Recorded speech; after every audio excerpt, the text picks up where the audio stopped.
ഉൽപ്പത്തി പുസ്തകം 9-ാം അധ്യായം. നോഹയുമായി ഉടമ്പടി.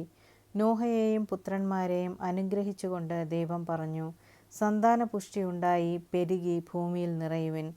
സകല ജീവികൾക്കും, ഭൂമിയിലെ മൃഗങ്ങൾക്കും, ആകാശത്തിലെ പക്ഷികൾക്കും, മണ്ണിലെ ഇഴജന്തുക്കൾക്കും, വെള്ളത്തിലെ മത്സ്യങ്ങൾക്കും നിങ്ങളെ ഭയമായിരിക്കും. അവയെല്ലാം ഞാൻ നിങ്ങളെ ഏൽപ്പിച്ചിരിക്കുന്നു.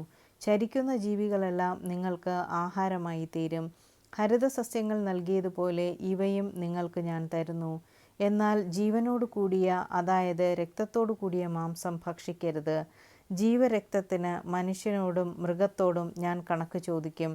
ഓരോരുത്തനോടും സഹോദരൻ്റെ ജീവന് ഞാൻ കണക്ക് ചോദിക്കും. മനുഷ്യരക്തം ചൊരിയുന്നവൻ്റെ രക്തം മനുഷ്യൻ തന്നെ ചൊരിയും.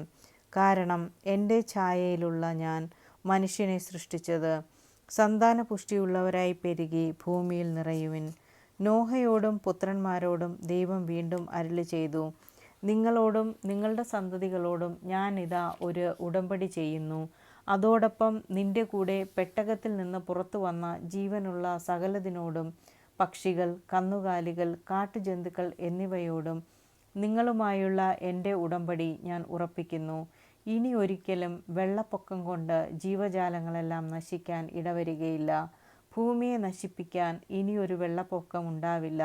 ദൈവം തുടർന്നരുളിച്ചെയ്തു, എല്ലാ തലമുറകൾക്കും വേണ്ടി നിങ്ങളും സകല ജീവജാലങ്ങളുമായി ഞാൻ സ്ഥാപിക്കുന്ന എൻ്റെ ഉടമ്പടിയുടെ അടയാളം ഇതാണ്.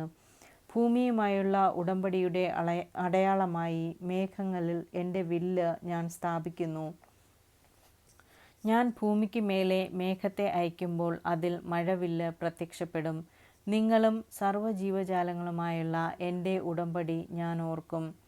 സർവ്വജീവനെയും നശിപ്പിക്കാൻ പോരുന്ന ഒരു ജലപ്രളയം ഇനി ഒരിക്കലും ഉണ്ടാവുകയില്ല. മേഘങ്ങളിൽ മഴവില്ല് തെളിയുമ്പോൾ ഭൂമുഖത്തുള്ള എല്ലാ ജീവജാലങ്ങളുമായി ചെയ്ത എന്നേക്കുമുള്ള ഉടമ്പടി ഞാൻ ഓർക്കും.